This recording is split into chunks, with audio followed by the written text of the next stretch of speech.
Seriously? But, Mr. Morris, I don't understand, sir. How can you only be telling me this now? I'm afraid that there's nothing really I can do. I'm really facing a crisis. My hands are tied. But what about my film? Well, I'm afraid you'll have to come up with something on your own. Take it from me. Sometimes you just have to let things go. Same goes for this film festival.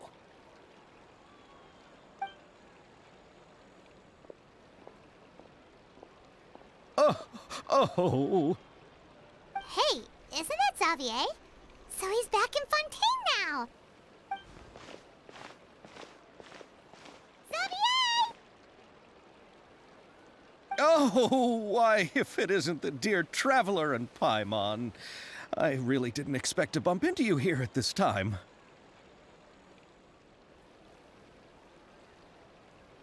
Well, I was doing just fine until I received some terrible news just now.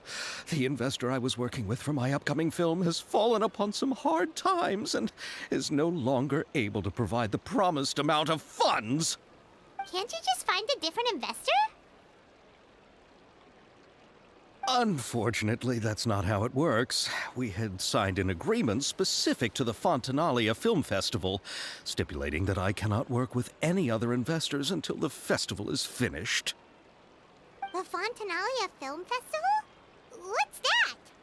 Oh, is this your first time participating in Fontaine's Fontanalia Film Festival? Then allow me to fill you in. The Fontanalia Festival was established to commemorate the legendary Loch Knights, who went on a quest to search for the Oceanids and eventually welcomed the Hydro Arconageria. The holiday is deeply connected to the founding of Fontaine, as well as its unique laws and trials. It's one of the most important festivals for this nation. But what's with that weird expression on your face? It's like you're trying really hard to remember something.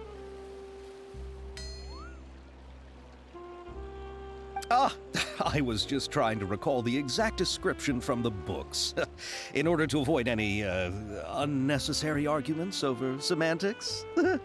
I usually try to recite things straight from the source. Well, either way, Paimon thinks she gets it now. It's just like the Windbloom Festival in Mondstadt, and the Lantern Rite in Lille. Yes, those are festivals of a similar variety. Who doesn't like a good festival? And just like those of other nations, Fontaine will hold a plethora of events around this time each year. To commemorate the Loch Knights, people will imitate them by putting on special costumes, raising golden cups, and going door to door asking for pure water. But a few years ago, Lady Farina started to find the whole idea a little drab, and so decided to change the part about pure water to sweets. That really doesn't surprise Paimon at all. The whole thing seems more akin to a carnival now, and it's quite popular among the kids. Every year you can hear a bunch of them saying, "Trial or treat." Oh, that sounds pretty fun. But how does that connect back to the film festival you mentioned? Ah, yes, it appears I've strayed off topic. I just got too excited after seeing you. Let me get back to the point. The Fontanalia Film Festival is an event proposed by the Fontaine Film Association this year.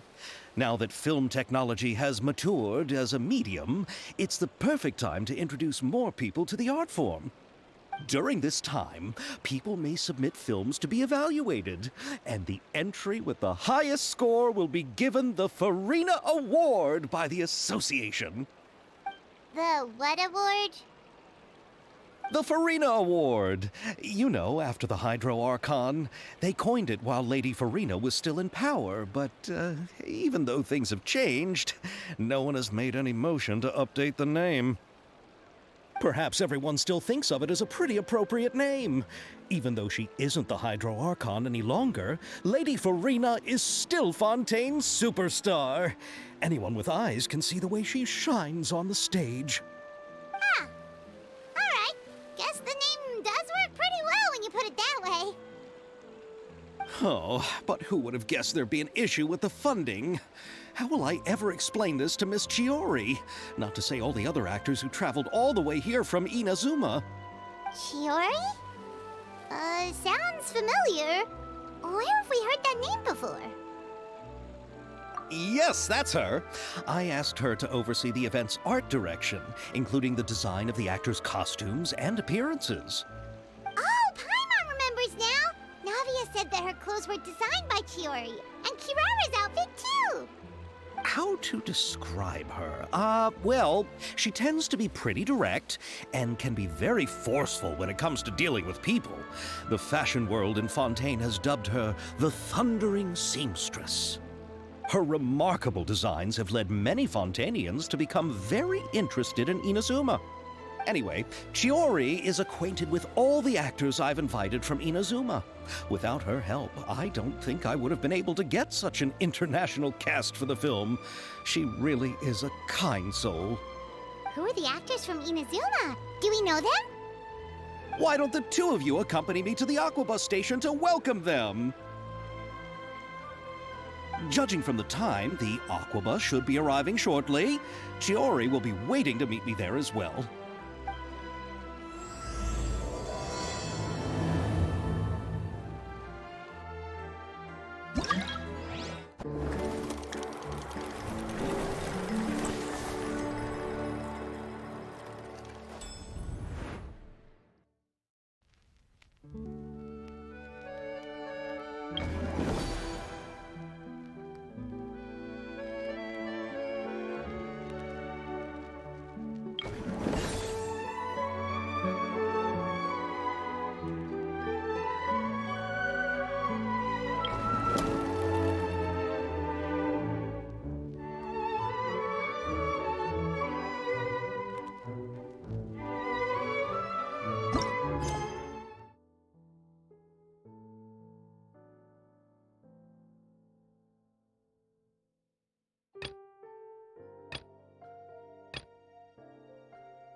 I do try to lighten the mood sometimes, but I'm not the best judge of other people's sense of humor.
good deeds and...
I do try to lighten the mood sometimes, but I'm not the best judge of other people's sense of humor.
Is there time for a quick snack? I'll whip one up in no time.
Good deeds and bad.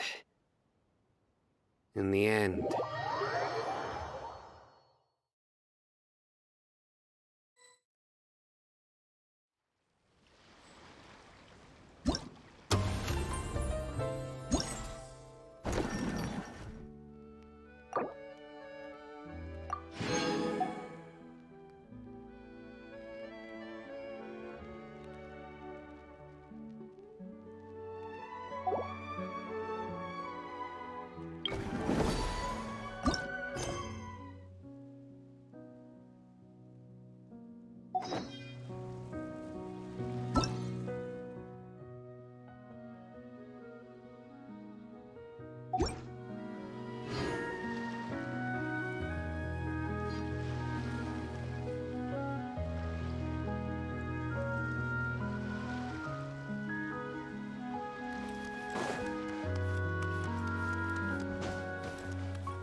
A well-deserved find.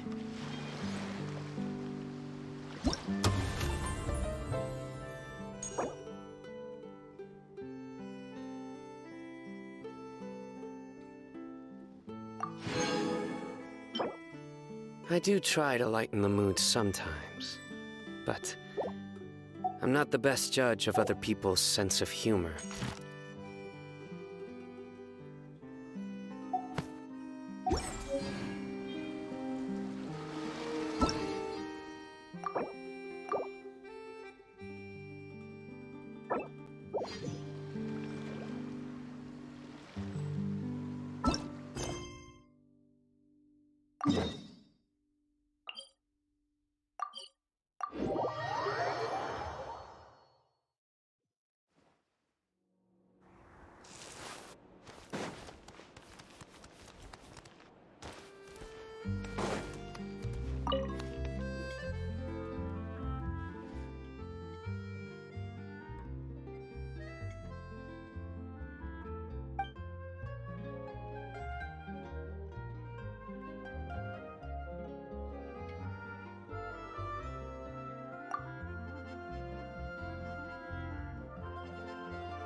Take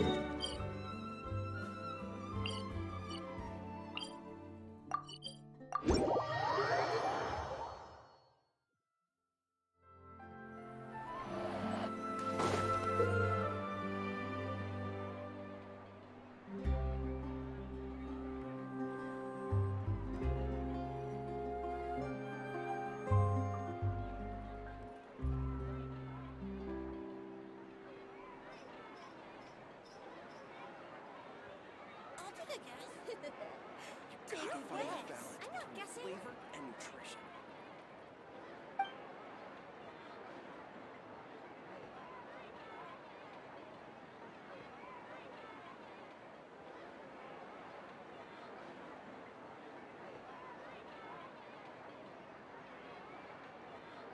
I'll take a guess. No way. I'm not guessing.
Frost is coming! Silence!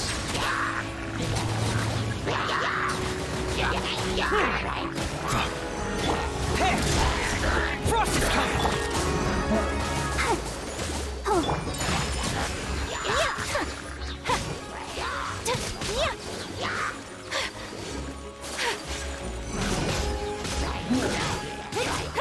Settle down!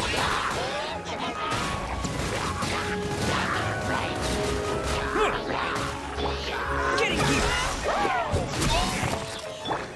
Take flight!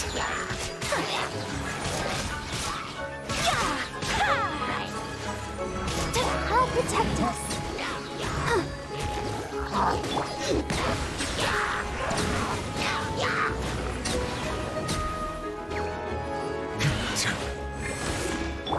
Hey!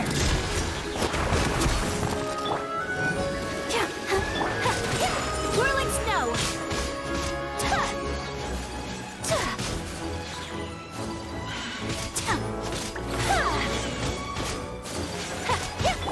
Getting here! Frost is coming!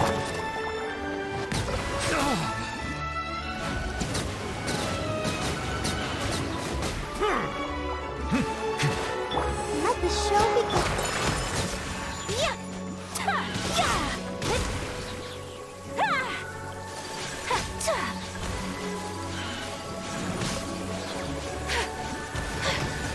So rude.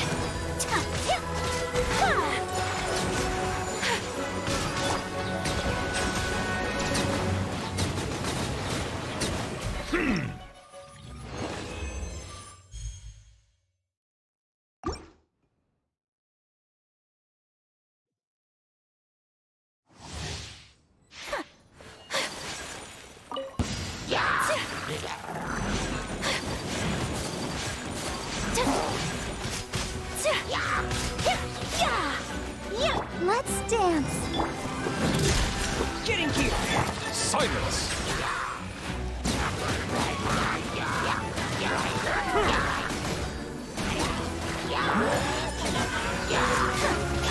Frost is coming!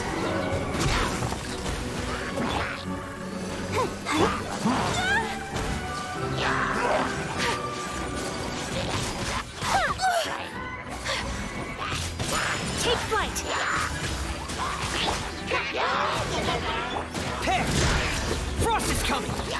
Commencing cleanup! Hey! Get in gear! Hey! Get in gear! Hey! Frost is coming!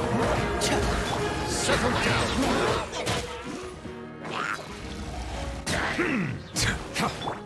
My apologies.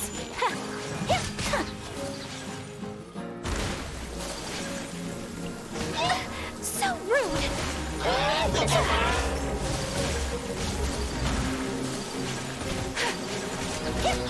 Get in gear! Frost is coming! Bow your head.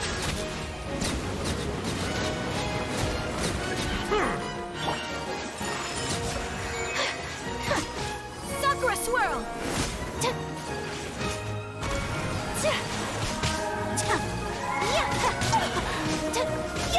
Whirling snow.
Good deeds and bad.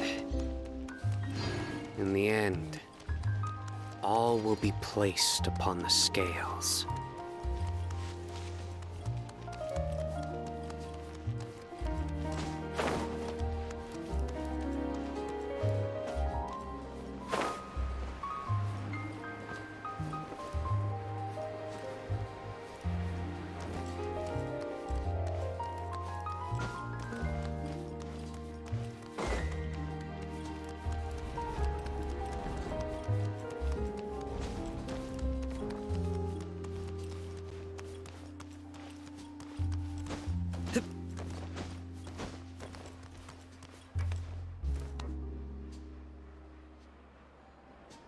Feel free to check the Aquabus map and schedule for details.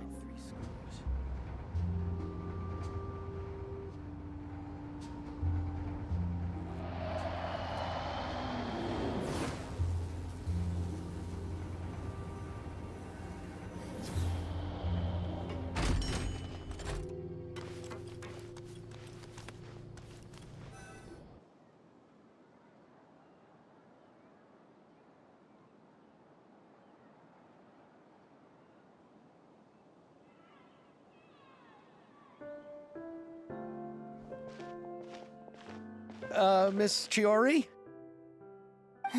Your talk with the investor sure went fast.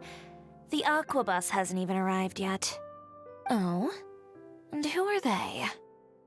Allow me to introduce you. This is the Traveler and Paimon. Pleased to meet you. Likewise! We've heard the owner of Chioriya Boutique is a skilled seamstress, so it's a real pleasure to finally meet you in person.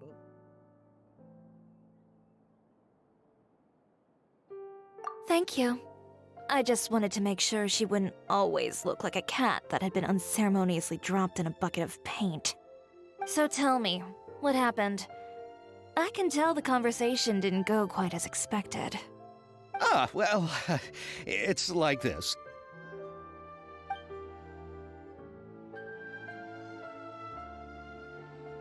Ugh. I know, Chiori, you don't have to say it. You did remind me that this investor was a little bit sketchy. Yes, there's no doubt about that. But how could I pass it up? He offered me twice as much as the others. And therein lies the problem. Yes, but just put yourself in my shoes. After obtaining such an excellent script, it's only natural that I would want to make the most of the film. The budgets that the others had proposed were nowhere near enough.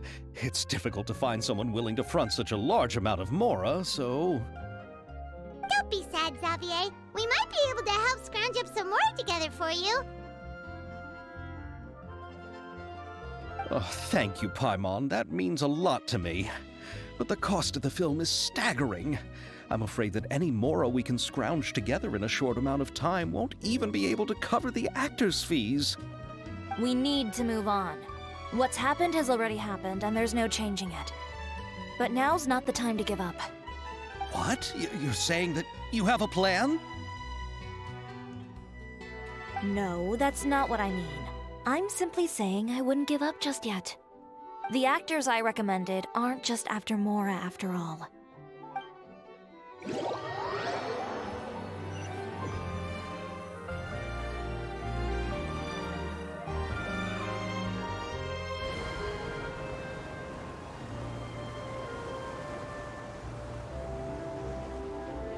Really? Then where do you live? We Melusines live in Marcy Village. The only way to enter is from underwater. Oh, you must be pretty tired after work every day, right? I mean, you have to swim all that way just to go home. We are so thoughtful. But some Melusines choose to live in the Court of Fontaine because it's so much more convenient. This is our stop. Oh, we've arrived, but I haven't even finished chatting with Abel yet. I also enjoyed Aval's introductions to Fontaine along the way. Everything you described was so clear and detailed that we can't help but want to hear more. Thank you so much. I'm usually working here on this Aquabus, so I hope I'll have the chance to see you again. There are other places I'd like to introduce to you.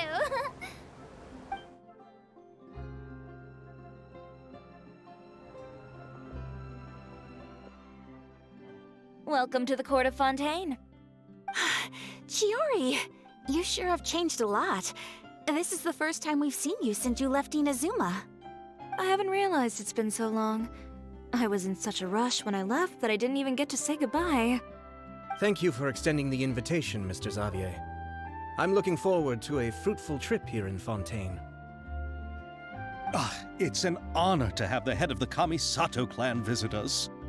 So they're who you meant when you said you had actors coming from Inazuma? Oh? It's the Traveler and Paimon. Wow, what a coincidence! Ayaka and I were just talking about you on the way here. Are you also here for the film? We just ran into Xavier earlier and came over with him. But I'm not an actress. Sir Kamisato and Lady Ayaka are the real actors here. I'm just tagging along with Ayaka to have a good time together. About that, I mean, how was I supposed to contact you when I was making preparations for the film? I figured you were probably busy, and I didn't want to disturb you. So I could only keep you in the back of my mind while I sought other actors to play the lead roles in the film. I had been thinking about a surprise reunion with you during our trip here, but you still managed to surprise me first. Oh, so you all know each other already! My, what a coincidence! What are the chances everyone could be brought together here like this? Why don't we go to Hotel de Boer and catch up over a meal? I've already made a reservation. Huh? Did you reserve 2 spots for us too? Yes, of course, of course. I'll be sure to tell the boss to serve a few more delicious dishes just to make sure there'll be enough food. Very well. Then please, kindly lead the way, Mr. Xavier.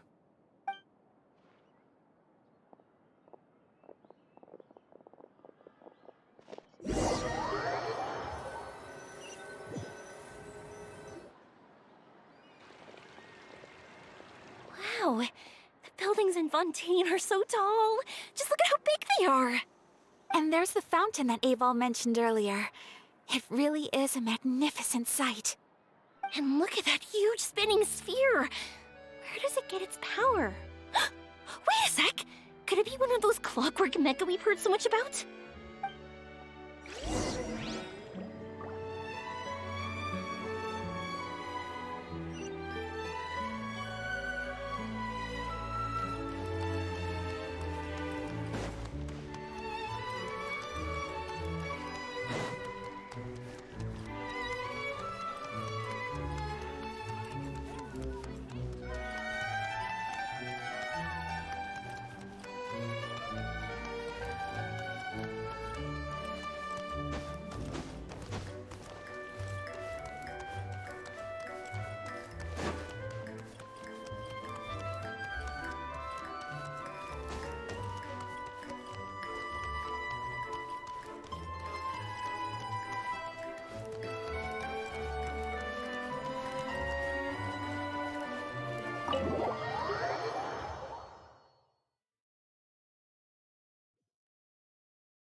So this is what food from Fontaine is like.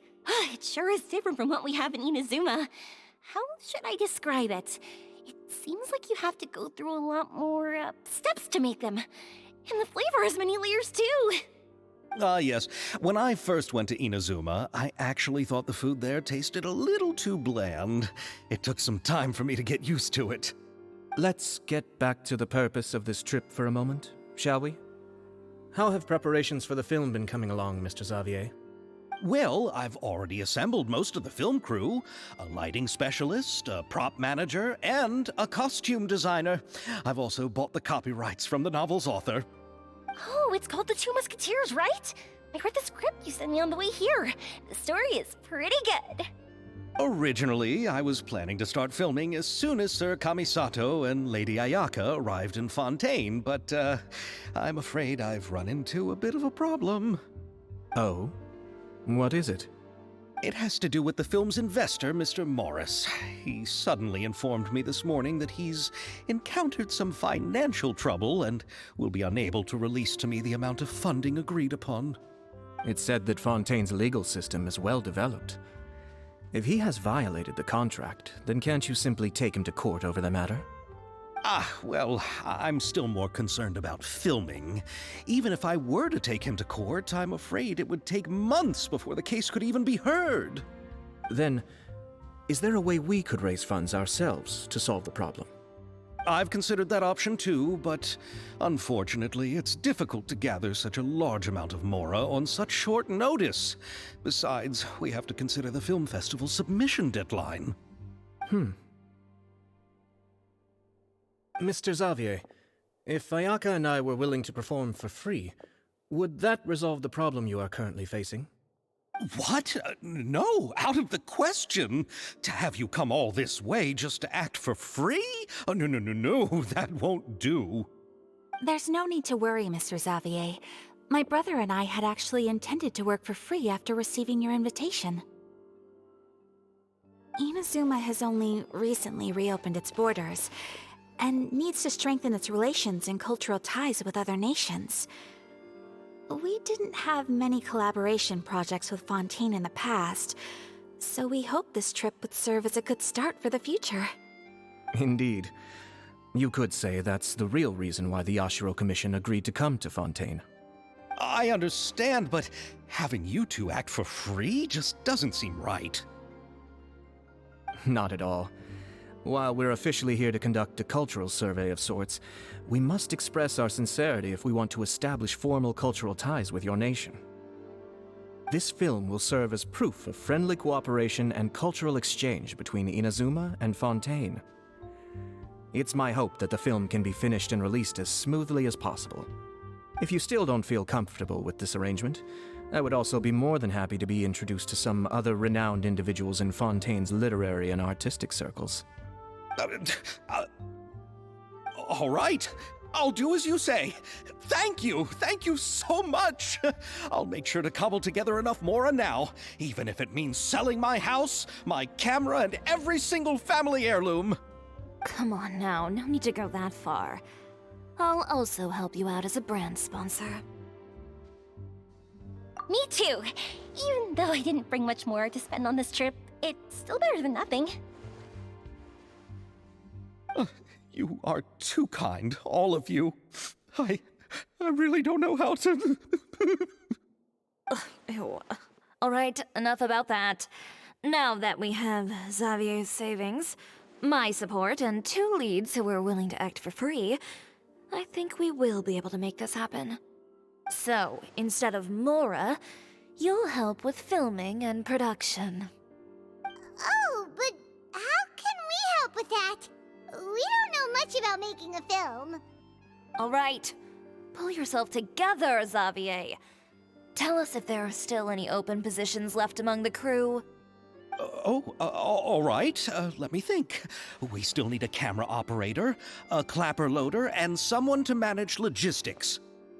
I originally wanted to personally serve as director, but I've been too busy working as the producer. So the positions of director and director's assistant will also need to be filled. Paimon knows what the director and the logistics support person do, but what's a clapper loader? The clapper loader is responsible for using the clapper board to record and organize the information of each shot when the camera operator begins shooting. The work requires both patience and careful attention to detail. A clapper board? Oh, you mean the thing they hold that goes clap whenever they start filming? Yes, that's right. Are you interested in that job? For sure! Paimon's always wanted to try that. All right. Then you'll be our clapper loader. I can find someone from the store to help with logistics. What do you think, Xavier? Well, fine by me. As for our camera operator, I was thinking of letting the Traveler take the role. Oh, he's great when it comes to using a camera. Paimon can't even count how many things we've taken photos of during our journey. Yes, that's also what I was thinking. I noticed the Traveler had an eye for photography and composition when we worked together previously. I'm sure that's due to the traveler's journey across Devat and all the places they've seen. After so many adventures, using a camera must be second nature by now. What do you say, traveler? Are you interested in the job? Thank you. It really means a lot to me. Come on, friend. Let me give you a big warm hug. So all that's left for us to find is a director and an assistant. Oh, me!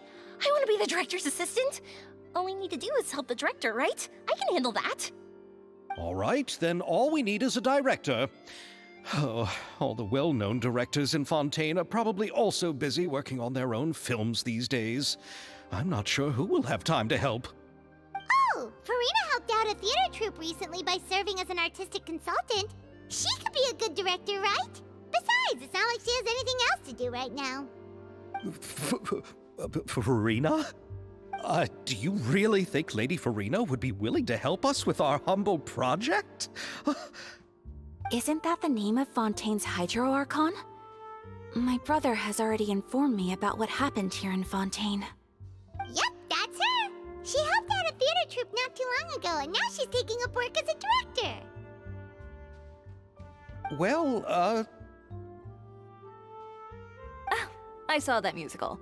Her performance was perfect, and the storyboards were also excellent. Don't let her former identity intimidate you. She's the best candidate we can think of right now. You'll never know until you give her a shot. Fine. You're right, Shiori. I'll do anything for the sake of my film. Anything! Then I'll have to ask the Traveler and Paimon to show me the way to Lady Farina's residence. I just hope she'll agree to help. Do you need us to also come along? No, there's no need to trouble you with this. Besides, you've just arrived in Fontaine, and I'm sure there are many places you would like to visit. Just leave this task to me. It's part of my duties as the producer. Very well. Then we'll be waiting to hear the good news. I'll go with you. By the way, you might want to consider bringing a gift. And don't worry, we won't simply drop you off at Farina's place. We know Farina pretty well by now, so having some familiar faces there should help your chances. Besides, the whole thing was our idea in the first place. All right, then I'll start making preparations. As for the gift... A gift for someone who was once seen as the Hydro Archon. I wonder what she would like. I recall that Lady Farina once fancied a clockwork ring, so perhaps I should get another exquisite clockwork contraption for her. Huh? Can't we just bring some desserts, like the Fontinalia mousse? But wouldn't that be a little too cheap? She does like desserts, though. Isn't the Fontinalia festival happening right now? I heard Abel tell us on the Aquabus that Farina introduced the tradition of going door to door and asking for sweets. To do something like that, she must have a real sweet tooth. I agree with Yoimiya. If the gift is too fancy, it might actually make her feel more uncomfortable. Alright then, let's go buy some Fontinalia mousse.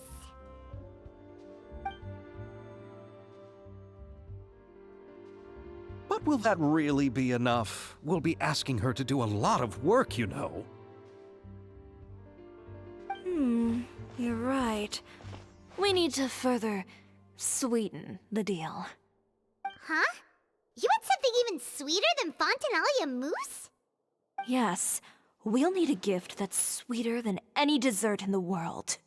Well, what could that be? Your words of praise.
Nowhere to run!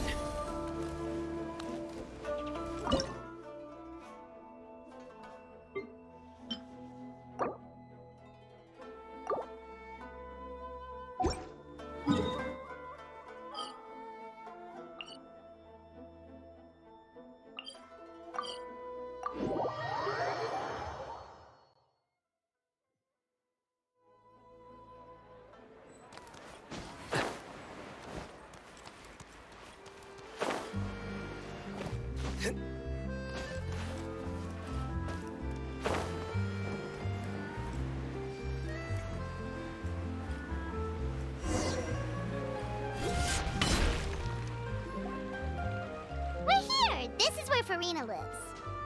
Okay, I'll go knock on the door.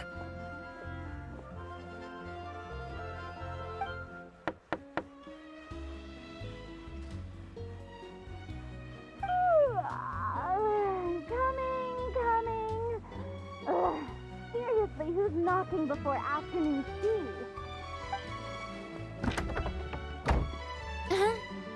Who are you? Lady Farina, please allow me to introduce myself. I am Xavier, a film director.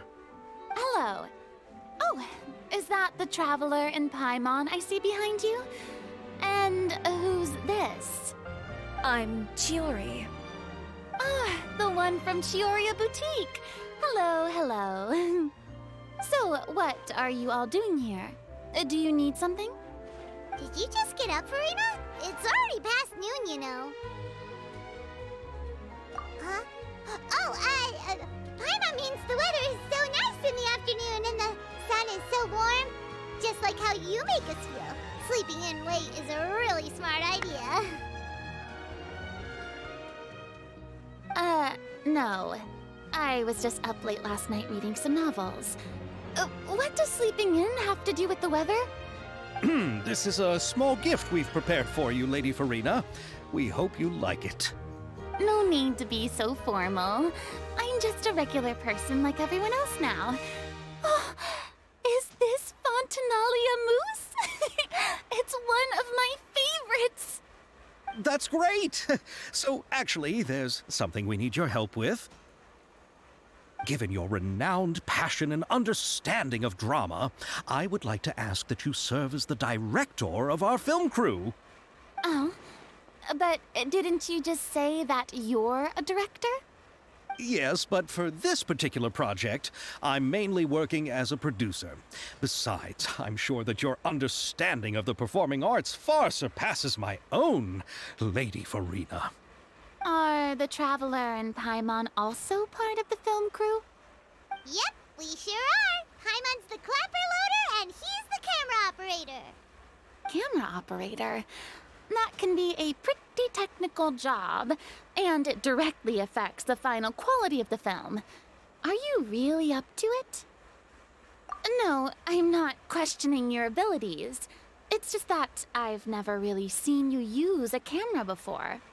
Maybe you can come up with a test for the Traveler and see for yourself. If he can satisfy you with his camera skills, then you'd have nothing to worry about and can join the team. What do you say? You sure are getting better at rolling with the situation, Paimon.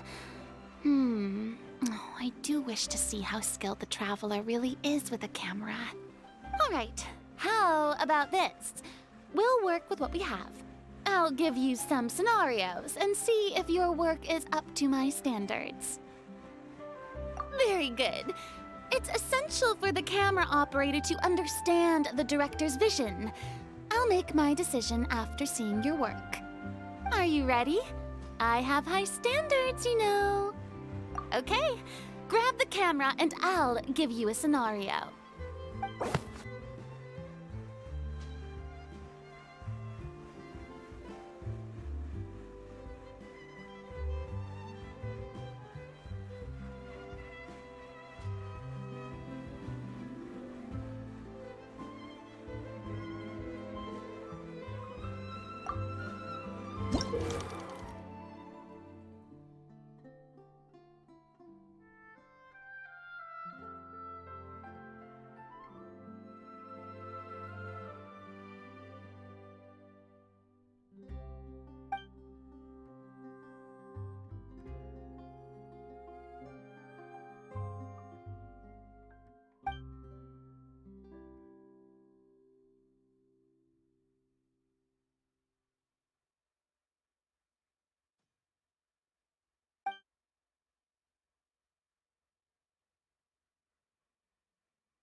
Oh, it appears that you have more skill than I thought. All the shots had a great composition, and I could really feel a connection to the characters and their lines. Yeah! Does that mean you agree to be our director, Farina? Did you think I would agree just like that? After our performance of the Little Oceanid, I've begun to make a name for myself again, you know. In fact, I've already had several troops approach me for the Fontanalia Film Festival. Unfortunately, the scripts were all pretty boring and didn't pique my interest.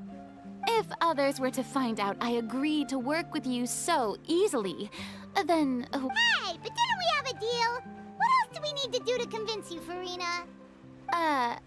Well, what about the pay? Huh? You know, how much you're willing to pay me to be the director? The pay is also an important factor for me to consider, you know. Well, I can offer you this much? What? That's all? If Nervylet were to hear of this, he could charge you with underpaying your labor. I'm sorry, but our crew is in a tight financial spot at the moment. I see. Well, even though it's highly unlikely now that I'll join your crew, there's still something I'd like to ask. Exactly what film are you planning to make? Oh, our script is an adaptation of The Two Musketeers. Huh? Wait, you mean the suspense thriller novel that was a #1 bestseller? Oh, so Farina's read it too. Of course I read it. I've always had a keen interest in artistic works that strike a chord with the populace. I see. It all makes sense now. You must have used most of the budget to pay for the copyright. Not really. The novel's author transferred the copyright to me practically for free once he heard that I wanted to make a film adaptation of the story. The lack of budget is due to another issue. He probably just wants to get his name out there. So, Mora isn't the most important thing to him right now. It reminds me of a delivery courier who wears one of my designs while traveling all across Teyvat. I didn't charge her much for the outfit either. The exposure she provides for my brand is well worth it. So, are you a big fan of this story, Farina? Well, it's all right. The pacing of the story is good, but the character relationships could use some work. When I was reading it before, I always felt like some things were left on a rather unsatisfactory note. I have high standards, you know. Ahem, Mr. Xavier, if, hypothetically speaking, I agree to be the director, how much freedom would I have in terms of script revisions and creative interpretation? Oh, as much freedom as you would need. I wouldn't dare doubt the tastes of Fontaine's greatest star. Good. Then I'm free to alter the script as I see fit? Absolutely, no problem. All right. It seems that your crew really can't go on without my care and direction.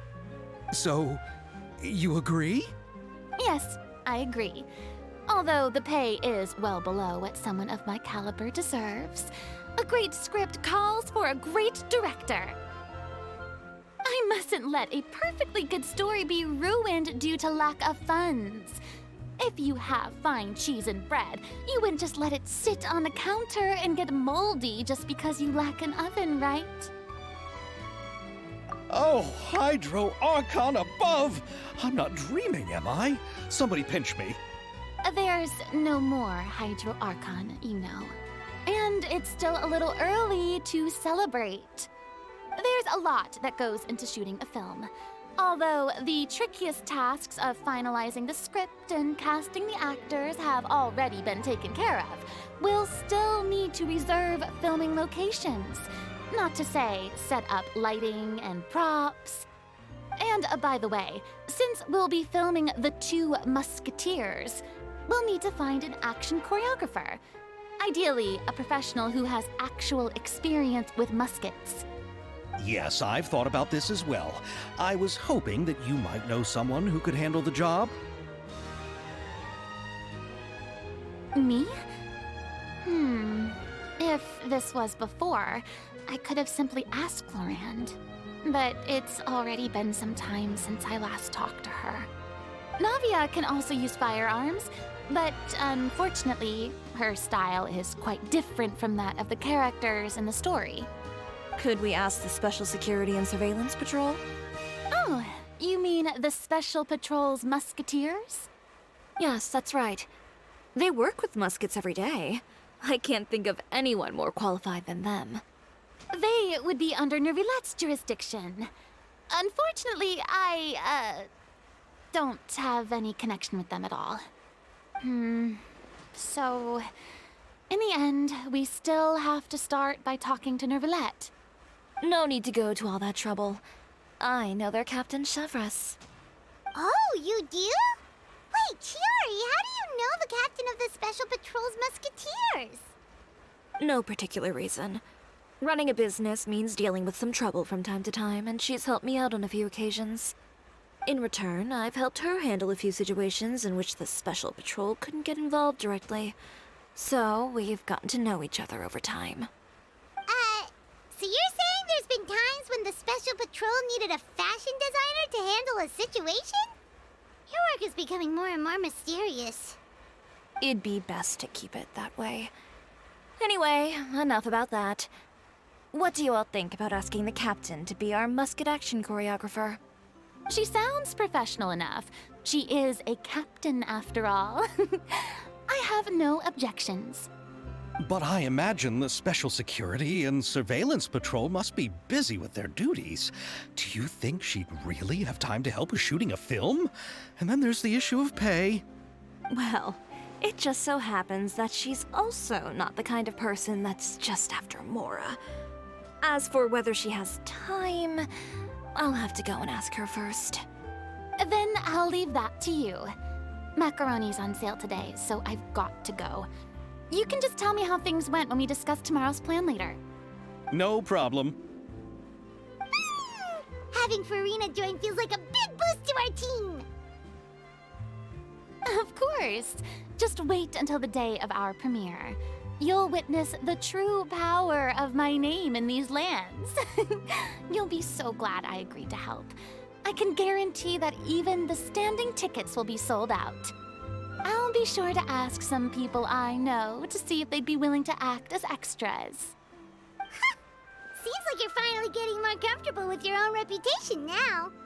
I didn't ask for the Clapper Loader's commentary, Paimon.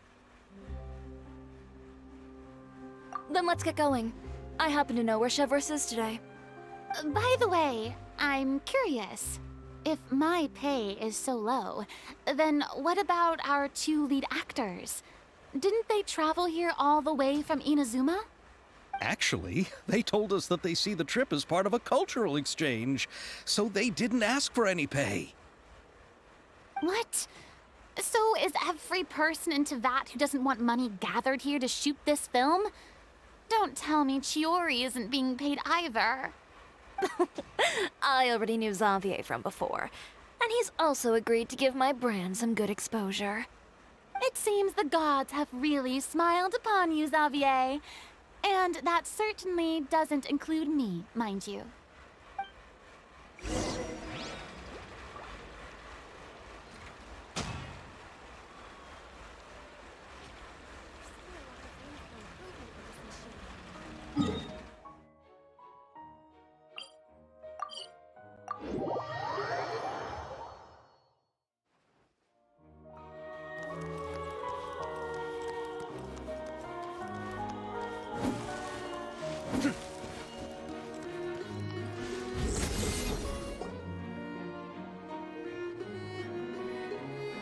All right, this is the place.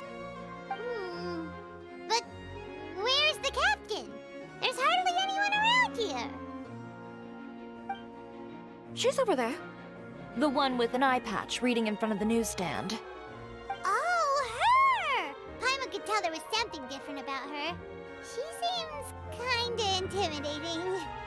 Please wait here for a moment. I'll go fetch her.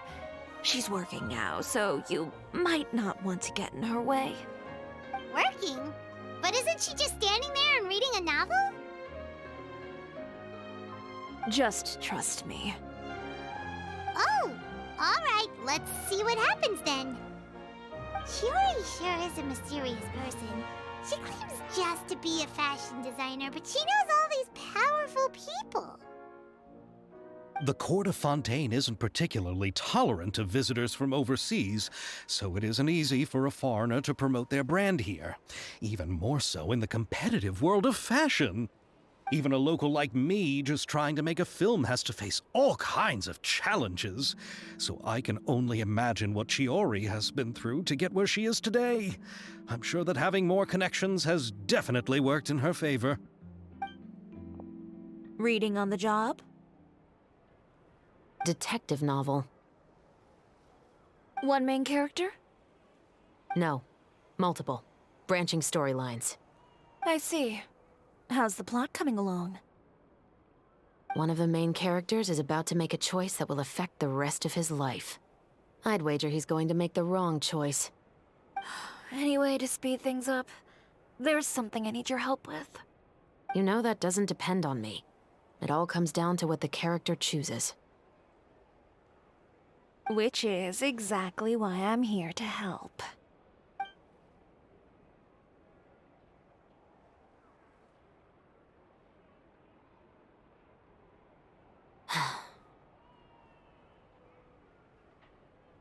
All right. It appears he made the wrong choice in the end. Halt!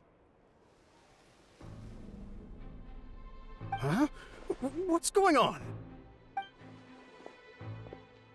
Hand over whatever you're holding. Oh, it's just a book. I didn't buy anything else. Then I'm sure you wouldn't mind letting me have a look. Excuse me, officer. I don't mind you standing around here, not purchasing anything, but I'd prefer if you didn't disturb my customers. It's bad for business, you know? Don't give me that act. You won't be able to get off so easily either. I am Shavras, captain of Fontaine's Special Security and Surveillance Patrol. I will say this one last time. Hand over whatever you're holding at once. And before you do anything unwise, let me remind you that I'll have you on the ground before you can even think about making a run for it. All right. I'll give it to you. But please let me say something first. If there's any contraband in that book, then the shopkeeper here is the one who slipped it in. I don't have anything to do with this. Why, you trying to leave me on the hook, huh? You were the one who said you wanted it. Save it for the interrogation room. Take them away, Letelier.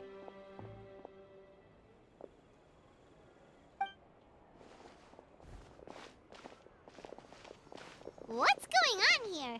One second you're reading a book and the next you're escorting people away. And who are... Oh! Aren't you the traveler who's been all over the papers recently? Chiori, I'm assuming what you wanted to ask me about has to do with them, right? Maybe I can let you in on what's happening then. Now that Vacher has been brought to justice, no new shipments of synth will be made and distributed to sellers. The Fontaine guards have been busy collecting the remaining synths still circulating on the market. Thanks to a tip from our reliable source here, this should be the very last batch. Oh, so you were pretending to read a book in order to catch the bad guys! Oh, Paimon almost forgot to introduce ourselves. Paimon is Paimon, and this is the Traveler and Xavier! Hey, I'm Shavras. You probably already heard me introduce myself, so I won't bother repeating it. Yeah, why didn't you make a move as soon as you had the chance? Were you worried that my intel wasn't accurate? No, I wanted to see if the shopkeeper would turn himself in first. All he had to do was come up to me and say that he didn't know where the synth had come from. If he did that, then I wouldn't have had to press charges on him.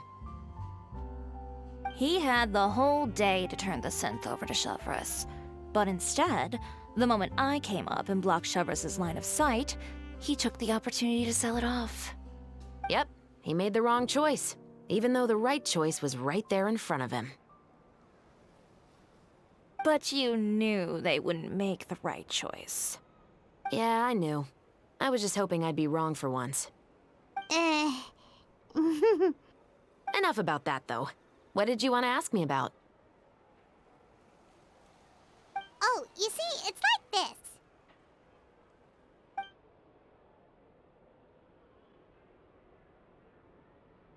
The Two Musketeers.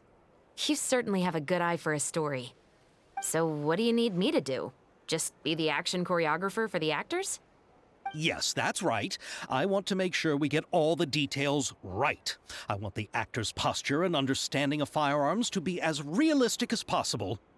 However, I'm afraid this work will require a bit of your time, since you'll have to be present whenever we're filming.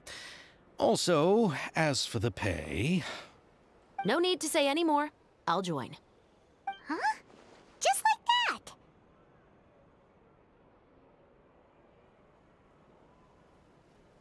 that? Really? You're willing to help us with our humble film project? Sure, it's no big deal. As I said, we've wrapped up our investigation here, so I don't have any other tasks on my plate for the moment. Besides, I personally really like this novel. I even have the collector's edition at home. Stories where justice prevails over evil never get old for me. Then we've got a deal? Yes, I'll see you on set tomorrow. Oh my! I can hardly believe it! I should tell Lady Farina immediately. Oh, and I must tell the prop manager and lighting technician to get everything ready. We start filming tomorrow! Calm down, Xavier. The film is going to take more than just a day to finish. Still, I should also head back now and start preparing the actors' costumes and makeup. Alright, guess that's it for today then. Traveler, Paimon, please stay for a moment. I have something to tell you. Then I'll take Xavier back. Poor thing. He's so excited that he can't even walk straight anymore. I don't want to spend our first day fishing our producer out of the fountain.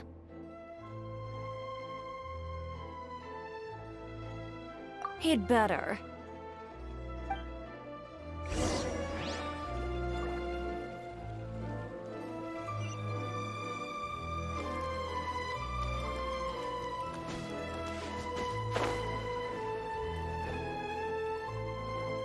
So what did you want to tell us, Chevres?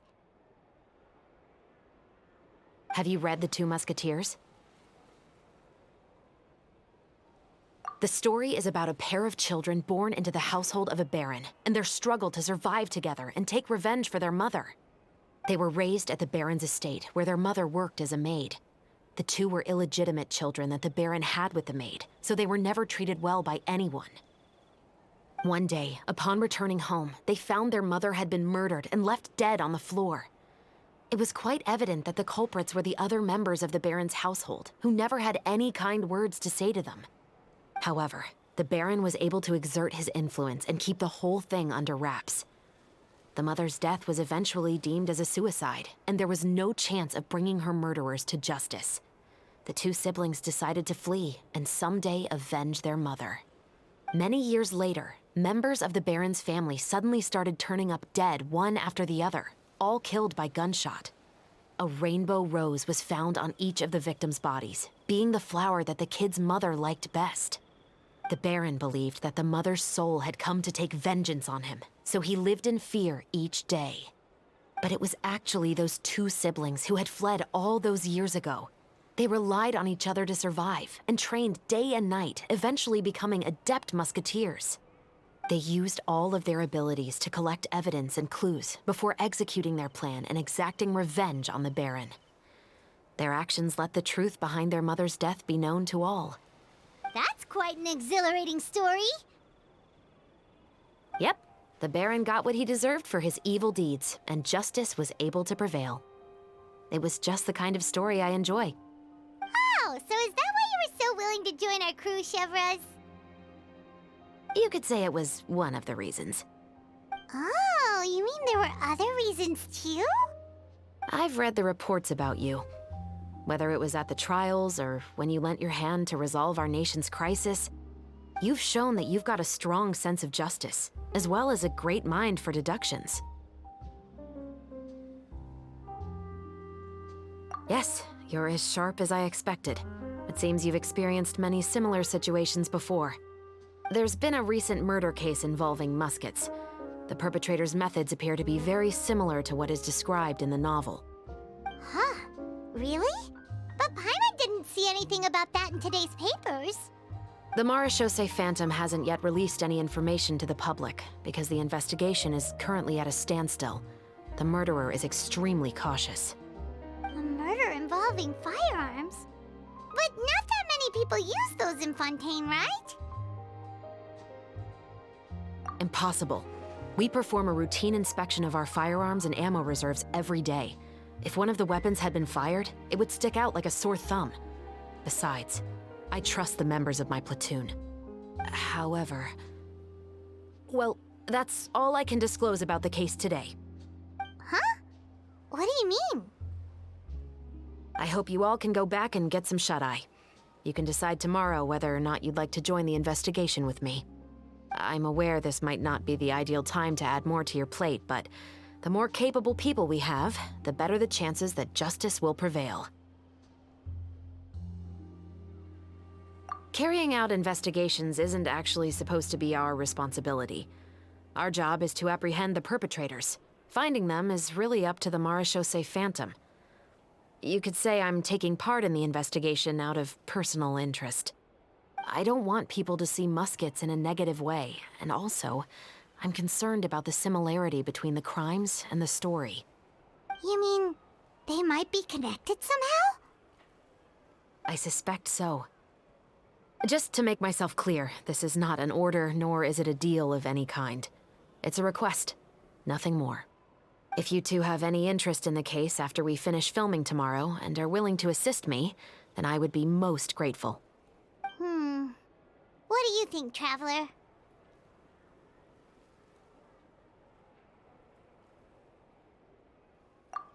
you're right. Paimon's getting a little tired, too. We've really been hustling all day. You'd better head back and get some rest. It's good to keep a calm mind, especially when you're about to make an important decision. Otherwise, when the moment comes, you might end up like that shopkeeper and not even realize that the right choice is right there in front of you.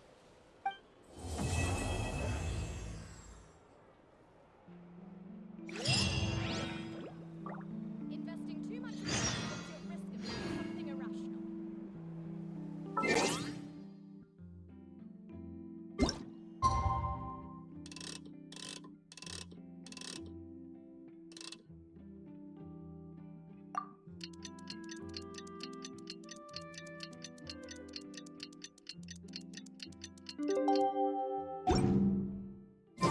It's finally time to meet up with everyone.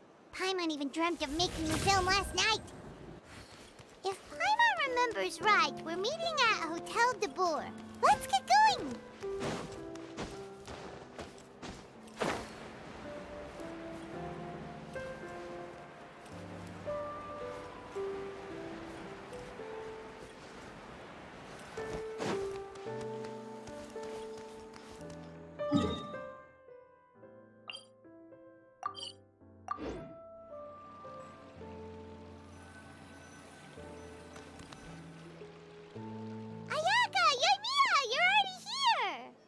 Good morning.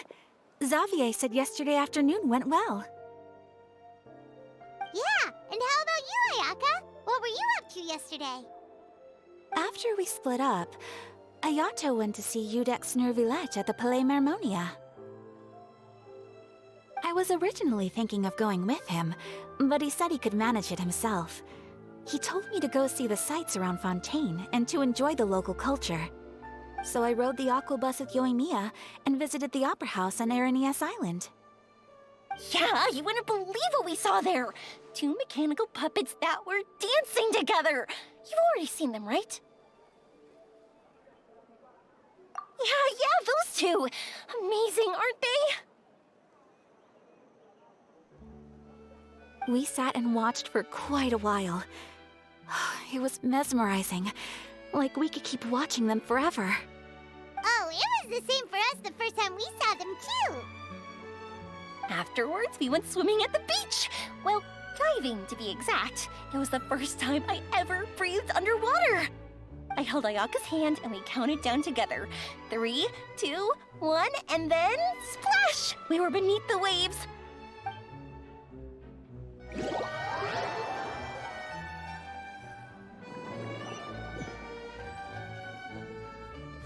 At first, I didn't dare to open my mouth.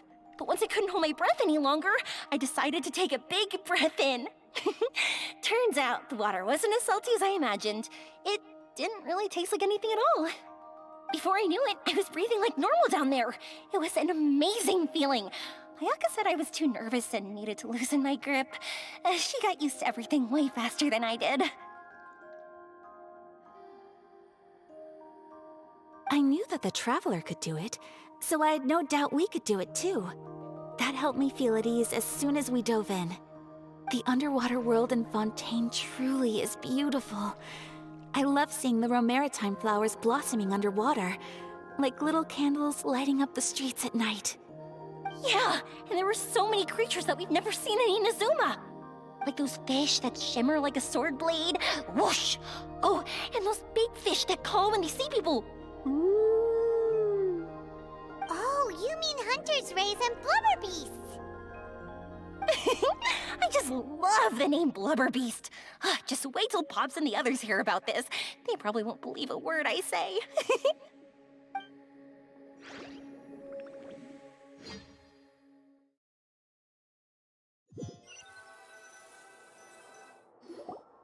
Yoimiya was down there for quite a while. It was dark before we finally rode the aquabus back to the city. I figured she'd want to sleep in today. Yeah, even I was worried I wouldn't be able to get up. I still felt like I was drifting in the waves when I went to sleep last night. But as soon as I woke up today, I remembered that we'd all be shooting a film together, and I was ready to go. Speaking of the film, where's everybody else? My brother and Xavier were speaking to the restaurant owner about using the place as a filming location. They should be here soon. As for the others, We're here. Please excuse my tardiness. I just finished the Special Patrol's 6-mile morning jog. Wait, 6 miles? I'm so tired. I heard you all chatting, so I decided to come down. I sure could use some of that endless energy everyone else has. Good morning, everyone. Morning. Can someone fetch me a cup of coffee? More milk, hold the sugar. Sure, I'd be happy to do that for you. No, you can't go anywhere. Please, have a seat over here so I can get started on your makeup. The last thing I want is coffee stains on my costumes. I can get the coffee. It's the perfect job for an assistant.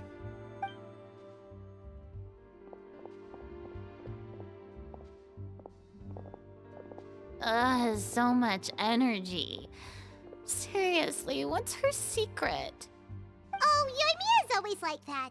But you sure look exhausted, Farina. It's because you're not used to waking up so early, huh? Of course not. I spent the whole night reading the novel from cover to cover, marking sections that either need to be omitted or adapted. Wow, Paimon didn't expect you to be so thorough. Well, I was the biggest star in all of Fontaine after all. It takes more than just a pretty face to earn a reputation like that. I know how to get serious when the situation calls for it. I went all out when I was acting as an Archon, so why wouldn't I do the same for my own life? Here's your coffee, Director Farina.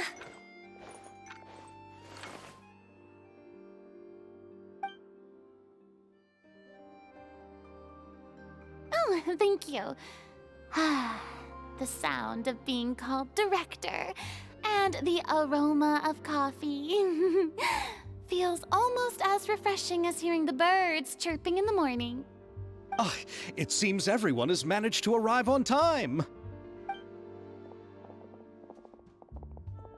We've reached an agreement with the restaurant owner. We are free to use the second floor to shoot our film. Really? That's great! He is really looking forward to our film, and hopes that providing his restaurant as a filming location will attract more customers. Well then, Mr. Xavier, I'll leave the rest to you. Okay, thanks. First, I'd like to introduce our new members. This is our prop manager, Veronique. She'll be in charge of all the film's props and items. And this is Bonneau, our lighting technician. He'll be in charge of lighting and illumination to set up each scene's atmosphere. Wow, sure feels like we have some real professionals joining the crew now. First of all, Please allow me to first express my sincerest gratitude to everyone in the crew. When my investor informed me yesterday that he wouldn't be able to provide the funds, I really thought that this was the nail in the coffin for this film. I had no idea that I'd find so many people willing to help me on such short notice. Thank you. Thank you all from the bottom of my heart. No need to be so cordial, Mr. Xavier. We're all honored to be a part of this. Your works made a profound impression on me when I saw them back in Inazuma. I am sure that someday, this film will be remembered as a prime example of cultural exchange between Fontaine and Inazuma. Yes, the story is the reason I agreed to join. I can't bear to even imagine what this film would look like without the very best director. Anyway, I would like to make a promise to everyone that as the producer of this film, I'll do whatever I can to ensure that everything goes as smoothly as possible. This is not just my film. It also embodies the thoughts and feelings of every person here, as well as the endless effort we are about to pour into it. So, without further ado, the Two Musketeers will officially begin filming now! You may take it from here, Director Farina. All right, listen up, everyone.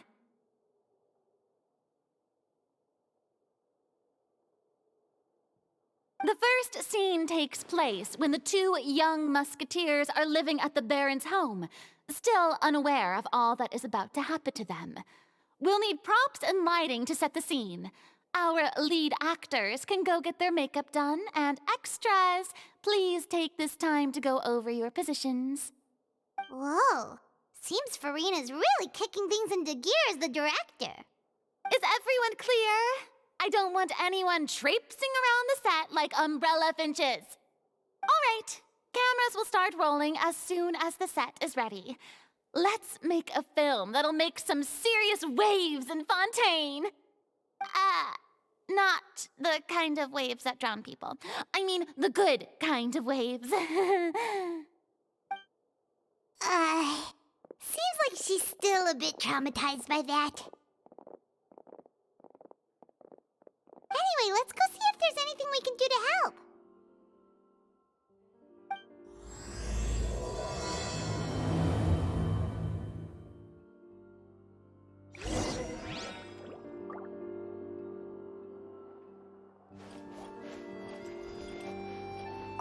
I don't need any help here. Why don't you try asking someone else?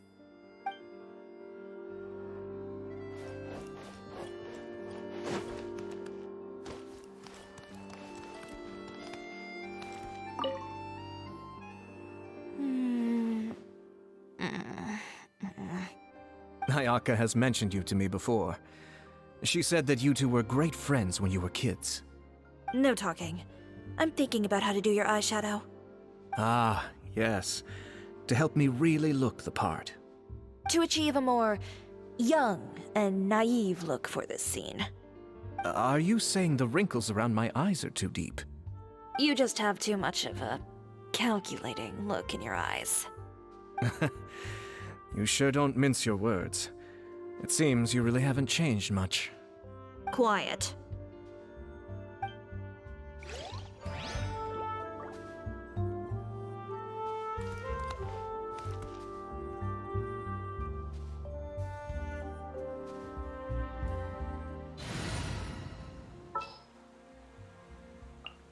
We're going to hunt.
this is what a musket looks like.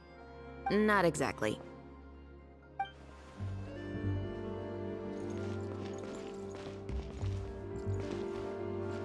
Ah, so this is what a musket looks like. Not exactly.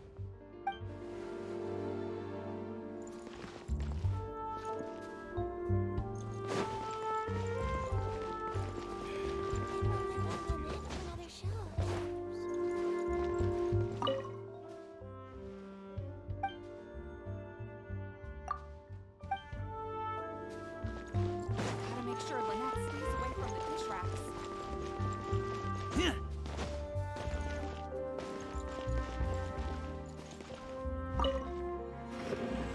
How about here? A little more to the left. You got it. Hey, Mia, do you need a hand? No, I'm fine. You know, doing the lighting is kind of like designing a fireworks show. It's interesting to imagine what kind of atmosphere the lights will create.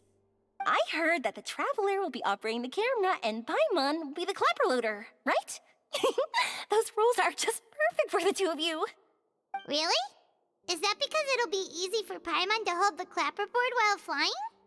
Well, sure, there's that, but that's not exactly what I meant. I just think that after all your journeys together, you two must have developed a super close bond and just naturally know how to work with each other. If I'm not mistaken, the director will want the cameras rolling as soon as the clapperboard goes clack.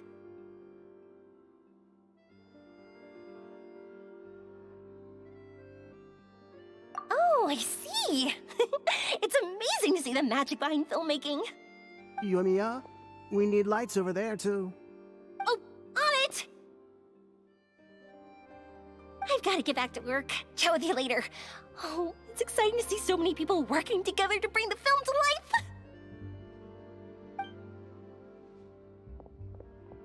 Seems like Yumiya's really getting into it. But she was right. We do have a super close bond, don't we? Paimon's really happy to hear that.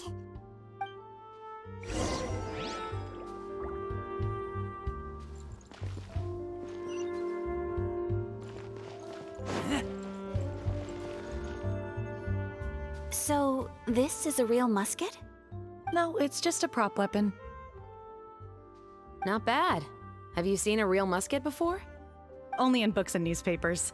I made this one based on the relative shape and proportions I saw in reference images. When we're filming, some special gunpowder will be applied around the muzzle, which will help create the flash and smoke effects of a real gun being fired. Which means it'll be up to the actors to portray the recoil. That's right. The sound effects for gunshots will also be added in post-production. Thank you, Veronique. I think I know where to start now. However, the musket's gears and firing pin could still use some work. Adding some wear on the metallic components will make them appear more realistic. Also, be sure to rub the muskets with some oil each time before we start shooting. That'll give the impression that the firearms have been well maintained. Good point. You seem to know a lot, Miss Chevres. I assume you use these types of firearms on a regular basis? Yes, I perform routine maintenance on my weapons every day. Just like we as people need to eat and sleep, muskets need to be cleaned and maintained. I also perform similar care for my sword every day, and familiarize myself with its shape and weight, to the point where it feels like a natural extension of my body. Yes, this way, our weapons will never betray us in the heat of battle. Yes, well said. It seems we have the same philosophy on this topic. Oh, sounds like they found a common interest to talk about. Though these props differ from the muskets I use, I can still give you some pointers. Good. I look forward to your instruction. First and foremost, never point the weapon at anyone, regardless of whether it's a real or prop weapon or whether you're holding it or it's on the table. This holds for any time when you're not actively engaging an enemy. Okay, understood. When aiming the musket, extend your arm so that it's level with your shoulder and use your eye to look down the weapon's sights. Like this? Not bad. Now, try saying your lines. This is the end of the road for you. Good. Now turn your body a little. That way, you'll give your enemy less of a target to work with. And relax your shoulders. Here, allow me to demonstrate. This is the end of the road for you. Huh. Excuse me, Miss Chiori. Director Farina, there's something I wish to discuss with you. Oh? What is it? Like this? Yes, much better. What do you think? I do see your point. But are you sure you wish to do this? I believe it would be most fitting. Well, if you insist. All right, I understand. Miss Ayaka, Miss Chevris, could the two of you please come over here? Huh? What's going on? Are we gonna start filming now? Let's go see. What is it? I have a question for you, Miss Chevris. Would you be willing to play the role of a musketeer? What? To clarify, I would like to turn over my role to Miss Chevris. But, brother... Don't worry, Ayaka. I actually view this as a good thing. I was becoming troubled trying to set aside some time to speak to the staff at the Palais Mermonia. I would like to have some conversations about the cultural exchange between our two countries, and I've heard that the bureaucratic process here can get rather complicated. Now, I will be able to focus on my work. Besides, you also know that I'm not really one for public performances. Are you really sure? From a director's point of view, I also felt like the relationship between the two musketeers in the original story could be improved. The older brother in the story plays the lead role with his overbearing character, but this causes his character to overshadow that of his sister, and the theme of the two supporting and relying on each other isn't conveyed very well.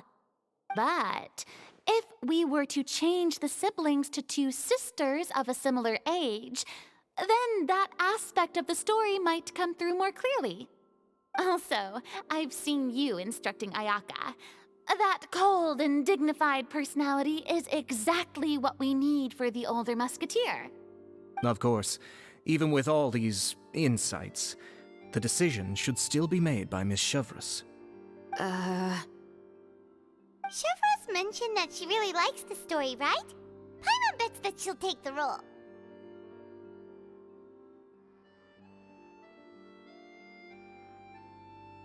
All right, I'll take the role. Good. It's decided then. I'll get started on making edits to the script. We'll also need to make some immediate adjustments to the lighting, props, and costumes. I have a feeling that our adaptation will be even better than the original story. You're doing a great favor for me, Miss Chevris. You have my gratitude. Don't mention it. I like this character, so if anything, I should be the one thanking you. Well, since my brother is the one who brought up the idea, I suppose there's no need to worry. Let's go, Miss Chevris. I look forward to working with you. Please, just call me Chevris.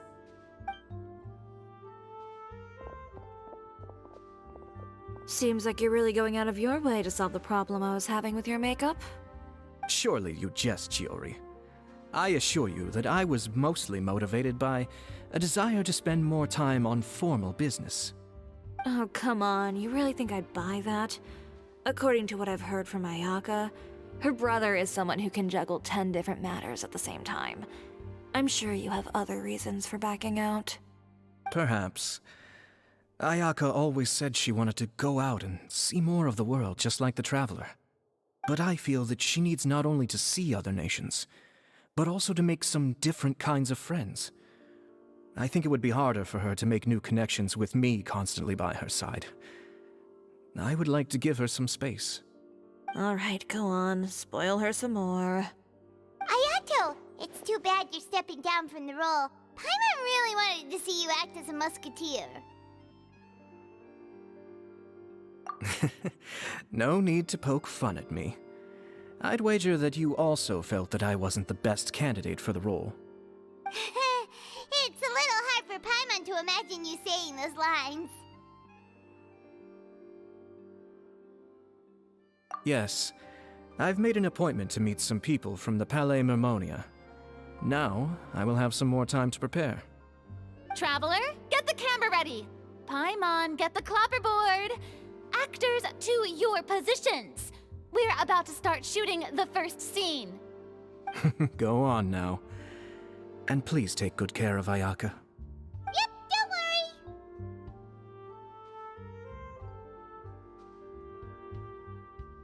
Thank you. I look forward to seeing the film when it's finished.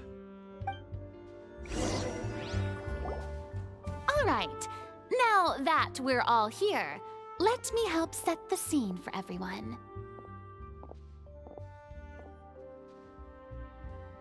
The first scene takes place when our two main characters are still living at the Baron's estate. They've been ostracized and verbally abused by others in the household, but they still have no idea why. We want to capture how naive and innocent they are, despite their pain.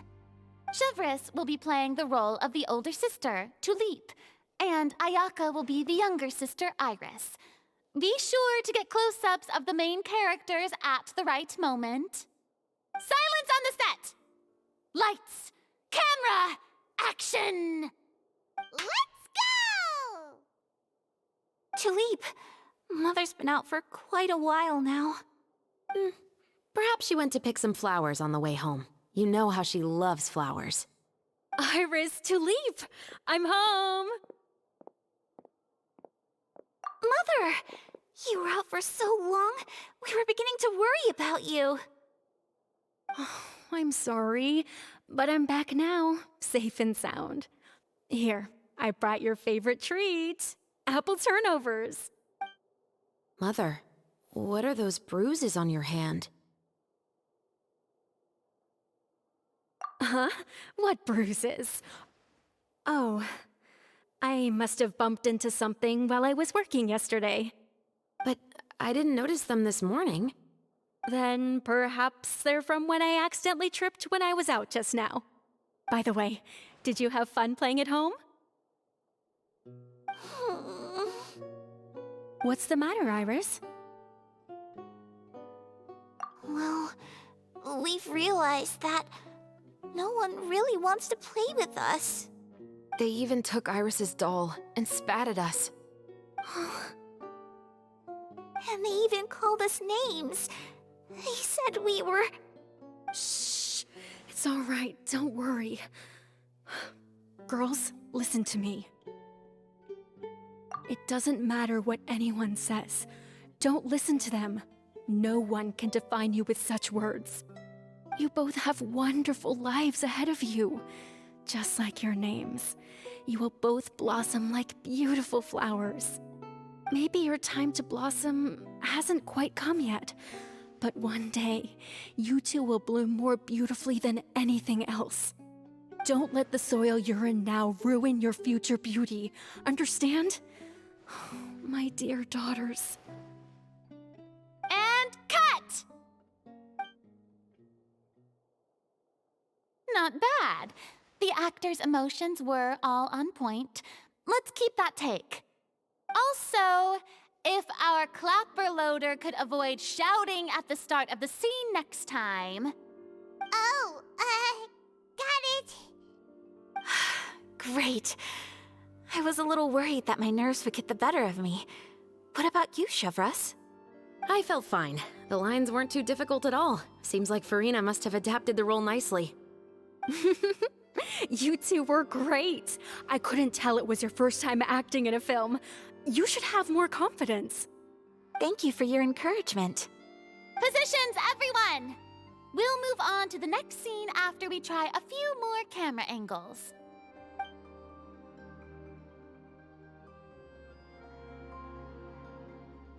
This scene is when our two characters return home, only to discover their mother has been murdered. Ready? Lights! Camera! Action! Mother, we're back! Mother?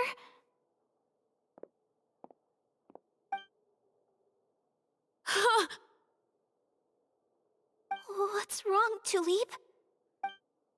Iris, stay away! Huh? Why? What's... Mother! Mother... She's... Huh? There's poison in this cup. Huh? I could have sworn I've seen this kind of cup before. Those aristocrats. They didn't even try to cover up their actions.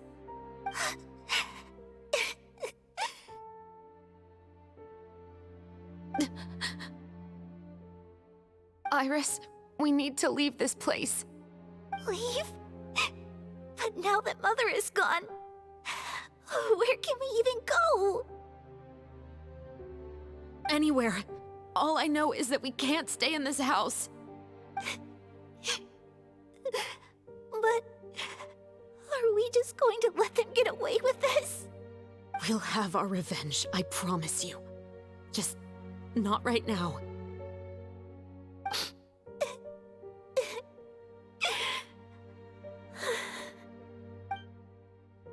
Come on, let's go. No, wait. We can't just leave Mother here like this. At least let me leave this rose with her. That's why we went out in the first place. To buy her this flower. All right. Goodbye, Mother. We'll avenge you. Someday. And cut! Beautiful! Great performance! Oh my, you're so amazing, Ayaka! And were those real tears I saw? How did you do it? I was surprised too. Thank you for the kind compliments. Actually, as soon as Director Farina said action, I told myself not to think about anything. I just felt the weight of the moment and became the character. It's quite similar to practicing the art of the sword. You clear your mind and focus only on what's happening in front of you. Ayaka's performance was amazing. Have I discovered an acting prodigy? Pipe down, everyone! We need to move on to the next scene!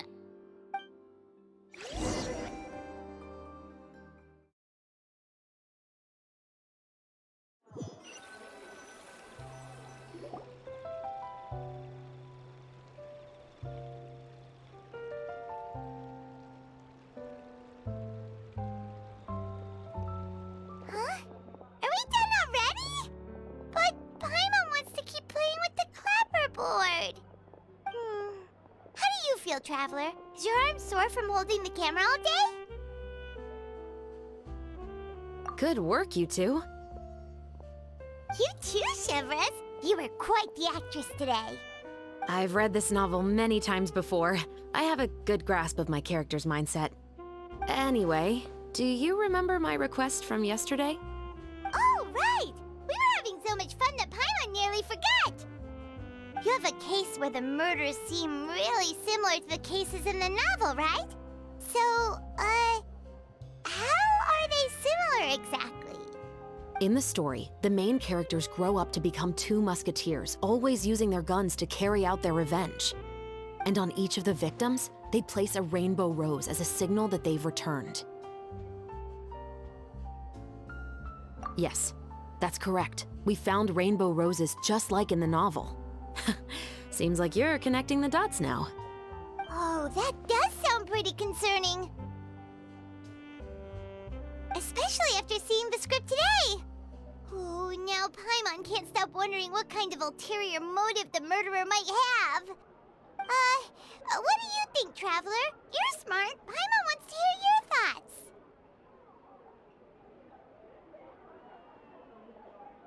Good. On behalf of Fontaine's Special Security and Surveillance Patrol, thank you for your dedication to justice. There's no time to lose. We should start investigating right away. Follow me. Huh? right now? Well, we just got done filming all day. Paimon's so tired. The most valuable intel always comes after nightfall. They are like small, remote islands in the middle of the sea. If you don't stay vigilant, you will pass right by them in the fog. That's how one of my favorite books always puts it, at least. So, where are we going right now? Let's start by checking out some workshops that sell mechanical components. If the culprit is making their own weapons, it's very likely that they'll visit those sort of places.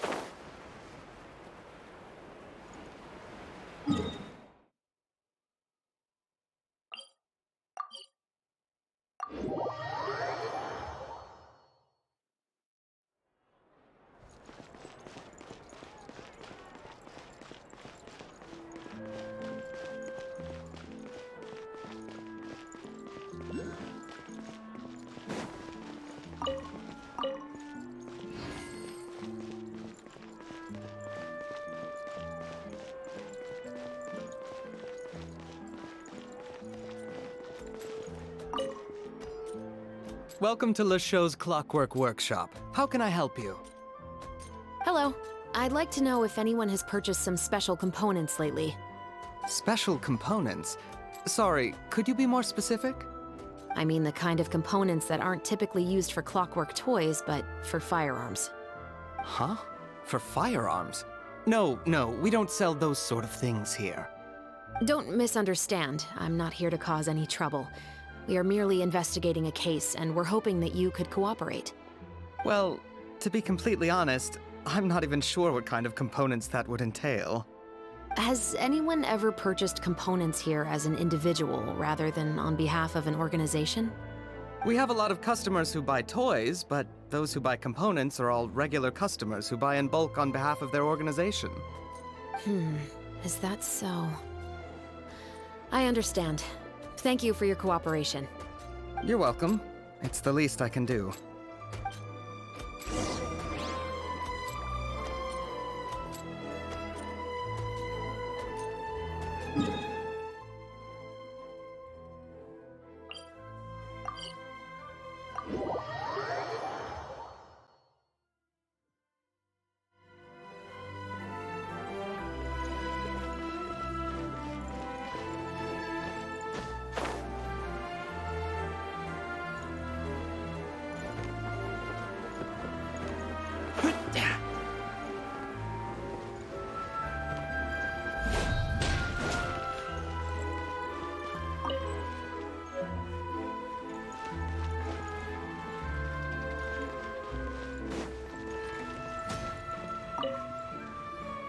Oh, hey, Chevris.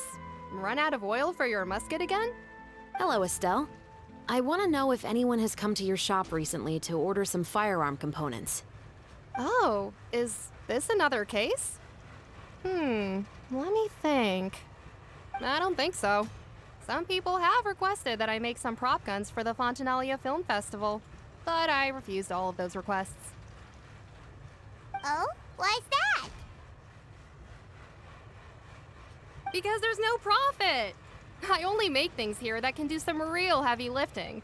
I don't have the energy to make some new molds just for the festival. Then has anybody come specifically looking for mechanical components? Well, I usually sell off my scrap to the Fleuve Cendre. I don't typically give them to one specific person. I understand. Thanks for your cooperation. Don't mention it. Always happy to have the Musketeers' patronage. Seems like we haven't found any leads to go off yet. Yeah, unfortunately. All right, let's head to Fleuve Cendre next. Huh? Are you sure?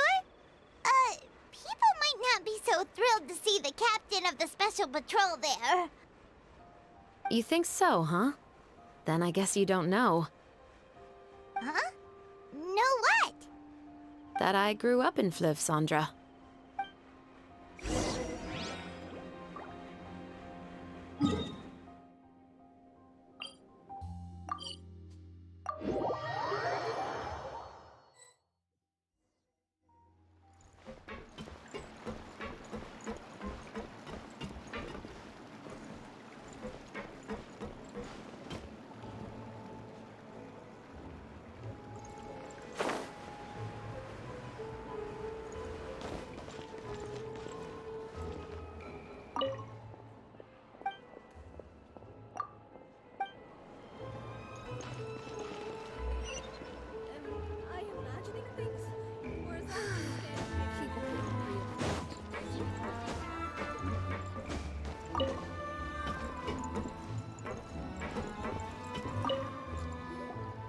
It's been a while, Tetro. Please, just get on with your request. I want to know if you've heard anybody talking about muskets lately. Information isn't free, you know. I've heard that bandits have been extremely active in the countryside recently, and they've been affecting the delivery of goods to Poisson. I can allocate some more manpower to help out with that problem. What do you say? You're still as helpful as ever. One of our men got drunk at dinner about a month ago and lost his gun. 3 days later, it turned up in the corner here. What's weird about that? He just forgot where he put it, right? This is Fleuve Cendre, my friend. Anything of value left in the tavern won't ever make it to the next day. But that gun turned out to be an exception. It didn't get any new wear and tear on it, and didn't even appear to have been fired. We were quite mystified as to what could have happened. I suspect it came back because the weapon was already known to the guards. You mean, a criminal was afraid the Marechaussee Phantom would use the shot marks to track them down? Maybe. But if that's the case, the culprit really took great care to avoid getting caught. I didn't say anything about a criminal. In Fleuve Cendre, knowing who was killed is as easy as knowing what clothes you're wearing today. It's the guy living in the east side, isn't it? I've never liked him. Every time he's here, he just orders a drink and sits there with a nasty look in his eyes. So, who was the one who lost the gun in the first place? Don't bother. Even if you ask, he wouldn't admit to owning a gun to some strangers. Not to mention the captain of the Special Security and Surveillance Patrol. He's right. I know you grew up here, Chevres. Even though you're on good terms with the Spina, you've still been gone too long. Not many people know you here now, and a lot of people don't like the Special Patrol. I know. So take my advice and don't show your face too much around here. It's for your own safety. I'll come and go as I please, and I'm afraid I'll be appearing more often due to my work. All right. Don't say I didn't warn you.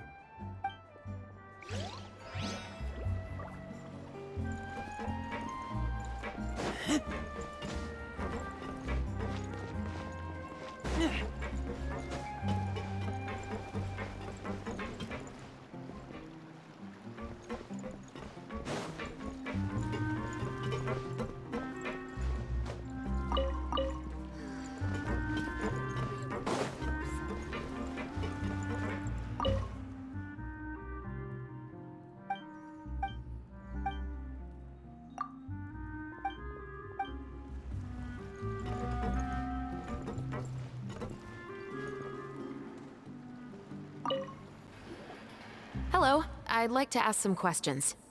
I don't know anything. Don't worry, I'm not here to arrest anybody. You say that now. It's the truth. Here, take this as my guarantee. Wait, did Paimon just see what she thinks she saw? Is the captain of the Special Patrol bribing a citizen? Seems you're different from the other guards. What do you want to know?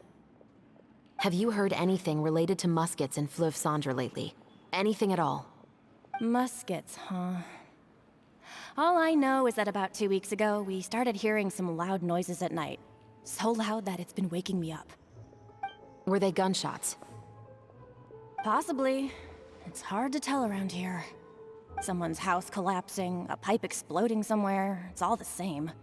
But the noises I'm talking about definitely happened after I fell asleep. Do you know where the noises were coming from?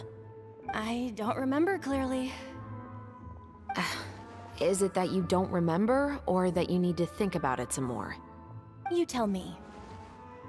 Then please, think about it some more. She's giving her even more Mora! The noises came from the end of the Southern Waterway. I came out and had a look for myself when I wasn't sleeping well, but I didn't dare get too close. That's all I know. All right, I'll take your word for it. Thanks for the pâte de fruits.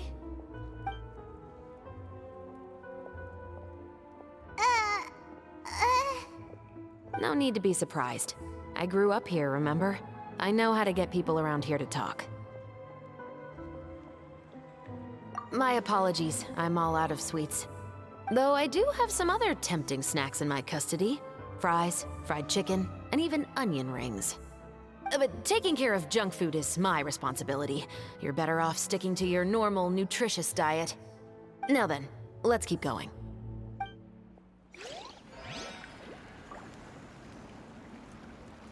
You're most certainly correct.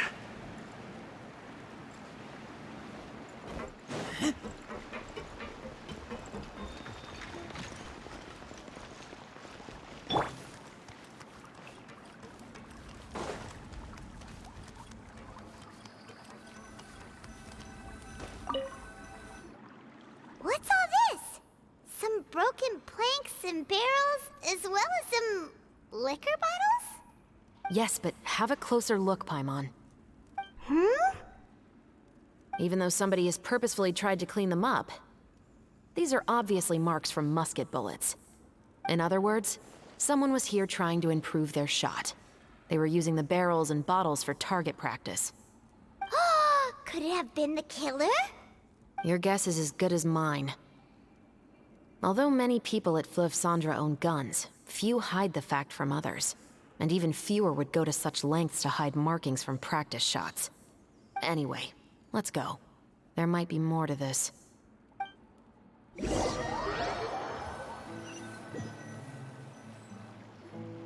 Seems like that's all we'll be able to uncover for today.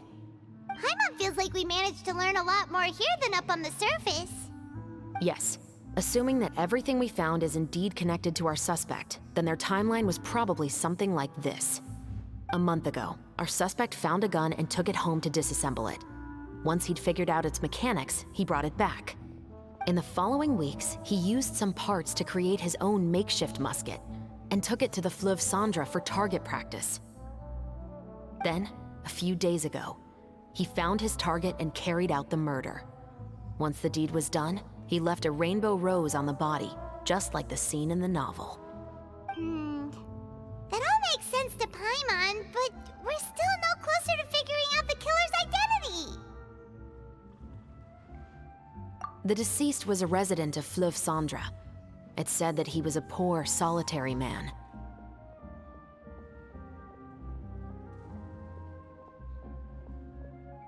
Yeah, that's also something I'm trying to figure out.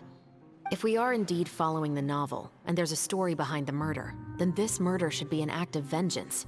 But according to our investigation, the deceased didn't have any enemies.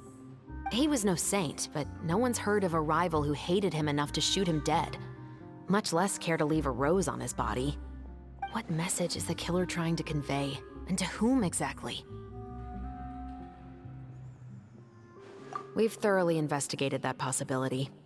He claims to have spent the whole day at the Opera House on the day of the murder, and the staff there have confirmed his account. Okay, so he has an alibi. Not only that, he lacks a credible motive as well. He has a family of his own, and both of his parents are still alive. I've looked into his records. He was adopted at the age of 6, and all the proper procedures were followed. There are also records of him at an orphanage before then. In the story, the mother of the 2 musketeers was murdered after the children turned 10. Of course, he could have changed the children's ages, but I don't want to assume anything without evidence. More importantly, I've also had a chat with him in person. He didn't seem like the kind of person who would pull the trigger to kill a man. Then, what should we do now? We have all this new information, but it doesn't help us move forward. Investigations take time. I didn't expect us to catch the culprit in just a single day. How about this? Let's spend the next few days filming with the crew. We can continue the investigation once we're done with the film. I'm sure that given time, new leads will present themselves. Wait, but weren't you saying Intel is like small, remote islands in the middle of the sea just a moment ago? Wouldn't you just miss them if you were to stop looking? Ah, but the book had more than one reference to the islands, Paimon. Oh? What else did it say then? As long as you spend enough time sailing through the fog, you'll eventually come across an island.